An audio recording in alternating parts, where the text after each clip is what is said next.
안녕하세요. 정보의 신입니다. 여러분, 봉구스 밥버거 기억하시나요? 2010년경 대히트를 쳤던 추억의 브랜드이기에 다들 한 번씩 드셔보신 경험이 있으실 텐데요. 한때 천여 개 매장에 달할 정도로 인기였던 봉구스 밥버거가 언젠가부터 우리 주변에서 잘 보이질 않습니다. 봉구스 밥버거가 이렇게 갑자기 사라진 건 사실 창업자인 오세린 대표의 책임이 큰데요. 오늘은 봉구스 밥버거의 사례를 통해 프랜차이즈 업계의 오너 리스크에 대해 알아보겠습니다.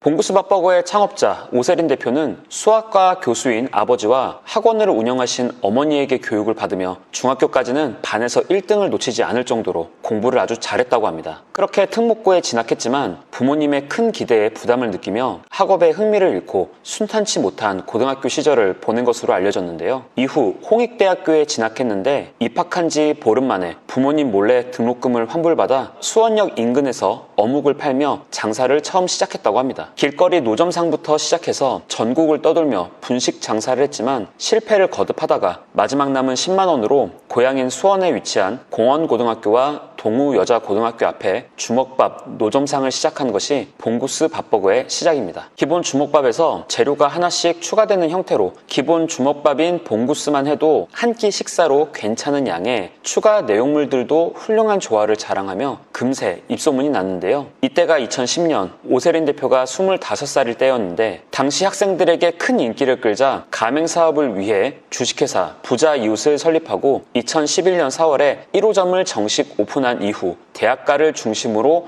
본격적인 프랜차이즈 사업을 확장하며 2014년에는 가맹점 수가 무려 950호점을 돌파하고 가맹점 합계 매출이 2천억 원을 돌파하는 등 최전성기를 맞이하게 됩니다. 당시 일반 대중의 봉구스 밥버거와 그 창업자 오세린 대표에 대한 인식도 매우 호의적인 편이었습니다. 하지만 젊은 나이에 너무 큰 성공이 독이 되었던 걸까요? 당시 청년 창업의 성공 신화이자 롤모델로 꼽히던 오세린 대표였지만 봉구스 밥버거가 빠르게 성장하자 제조 방식을 베낀 업체들이 생겨나기 시작하며 소송들이 이어졌고 동네 친구를 사업에 끌어들였다가 돈 문제가 생기기도 하며 큰 스트레스를 받았다고 합니다. 대표적으로 2013년 2월 셰프 밥버거와의 분쟁을 들 수가 있습니다. 당시 봉구스 밥버거 가맹점을 차린 점주 중에 그의 부모가 경기도 평촌에 셰프 밥버거라는 유사 프랜차이즈 업체를 차렸고 그 셰프 밥버거 창업주는 영세 창업가가 아닌 이미 예전부터 프랜차이즈 장사 경력이 있었던 사람이었고 상당한 자본력을 동원할 수 있다고 오세린 대표는 주장했었는데요. 자신 같은 청년 사업가의 기술을 가로채기 위해 자녀를 동원해 의도적으로 접근했고 이후 가맹점주인 자녀도 셰프 밥버거에서 일했다는 거였습니다. 제가 얼마 전 스몰비어의 사례로 미투 창업의 문제점에 대해서도 말씀드렸듯이 당시 2010년대 초는 우리나라 프랜차이즈 창업 시장에 무분별하게 생기는 미투 브랜드가 심각한 사회적 문제로 대두되던 시절이기도 했습니다. 불과 3년여 만에 무일푼에서 가맹점 1천여 개를 운영하는 성공한 프랜차이즈 대표가 되었다는 것이 남들 보기에는 성공한 인생에 돈도 많이 벌어 부럽다고 느껴졌겠지만 정작 본인은 이 과정에서 스트레스 관리가 잘 안 되었는지 잦은 음주와 흡연으로 2014년 2월에는 뇌졸중을 앓기도 하는데요. 이 즈음에 결국 그는 절대 해서는 안 되는 행동을 하게 됩니다. 바로 마약에 손을 대기 시작했던 건데요. 오세린 대표는 2016년 서울 강남의 한 호텔에서 3차례에 걸쳐 필로폰,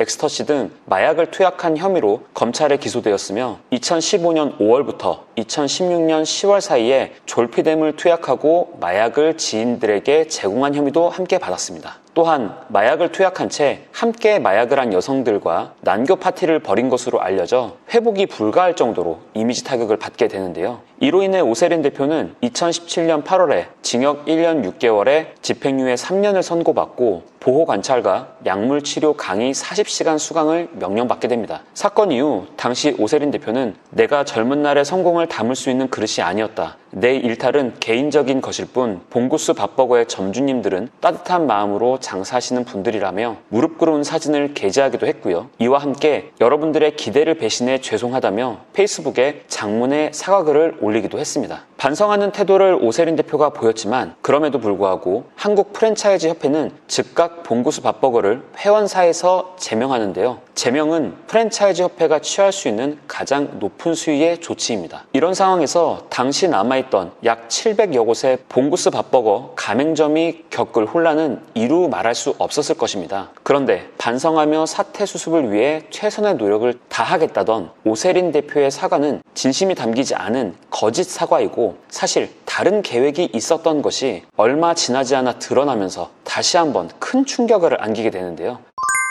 바로 2018년 10월 가맹점주들에게 전혀 알리지 않고 봉구수 밥버거를 몰래 내내치킨에 매각한 겁니다. 이게 정말 충격적인 이유는 점주들과 포스결제 시스템 위약금 등 해결해야 될 채무가 무려 40억 원이나 있는 상황에서 본인의 마약 투약으로 인해 브랜드 이미지 하락과 가맹점 매출이 급락하고 있는 부분도 전혀 해결하지 않은 채 오세린 대표는 점주들 몰래 브랜드를 팔고 해외로 도피하여 잠적해 버렸다는 겁니다. 그리고 그 이후 최근까지도 그의 근황에 대한 정보는 전혀 알려지고 있지 않은 상황입니다. 논란 당시 사과문에서 저를 욕하고 꾸짖어달라, 길고 깊게 자숙하는 모습을 보이겠다라고 했었는데 길고 깊게 자숙한다는 게 해외로 잠수 타버린다는 뜻이었을까요? 또한 사실 내내치킨 정도의 인지도를 가진 브랜드에서 왜 굳이 논란의 대상이었던 봉구수 밥버거를 인수했는지도 궁금해지는 대목입니다. 내내치킨 관계자의 당시 인터뷰 자료를 보면 인수하는 과정에서 M&A 담당 팀이 봉구수 밥버거의 40억 채무에 대해 모르고 인수하지는 않았을 것이다며 앞으로 가맹점주들의 피해를 최소화해 부담을 줄이는 방향으로 대화를 진행해 나가겠다라고 말했는데요. 논란의 봉구수 밥버거였지만 시장의 아이템으로서는 여전한 가치가 있다고 판단했던 걸까요? 내내치킨은 봉구수 밥버거를 인수한 이후 내내치킨 앤 봉구수 밥버거라는 두 가지 브랜드가 동시에 판매되는 형태의 매장을 선보이며 브랜드 재건을 위해 애쓰는 모습입니다. 그렇다면 봉구수 밥버거의 최근 근황은 어떨까요? 놀랍게도 여전히 전국에 490여 개의 매장이 남아 있습니다. 비록 창업자의 여러 논란으로 브랜드 이미지는 망가졌지만 요즘 같은 고물가 시대에 기본 봉구수 가격 3,000원부터 시작하는 밥버거를 한 끼 식사로 찾는 소비자들이 많다는 이야기겠죠. 또한 내내치킨 인수 이후 지속적으로 신메뉴도 선보이며 혼밥족들의 선택을 받기 위해 노력 중인 모습입니다. 이번 봉구수 밥버거의 콘텐츠를 준비하면서 프랜차이즈 대표가 제대로 사고를 치면 벌어질 수 있는 일들의 종합 선물 세트를 보여주는 사례가 아닌가 라는 생각이 들었습니다. 그리고 프랜차이즈에는 가맹점의 의지와 상관없이 벌어지는 오너 리스크가 존재한다는 사실도 다시 한번 생각해 보게 되네요. 오세린 대표는 봉구수 밥버거를 만들기 전에 무려 17번이나 실패하고 18번째 아이템으로 어렵게 성공한 거라고 합니다. 그런데 돈을 벌면 사람이 그렇게 쉽게 변해버리게 되는 걸까요? 봉구수 밥버거의 오세린 대표 사례는 돈을 벌고 성공할수록 어려울 때의 초심을 기억해야 된다는 사실을 다시금 깨닫게 해주는 것 같습니다. 또한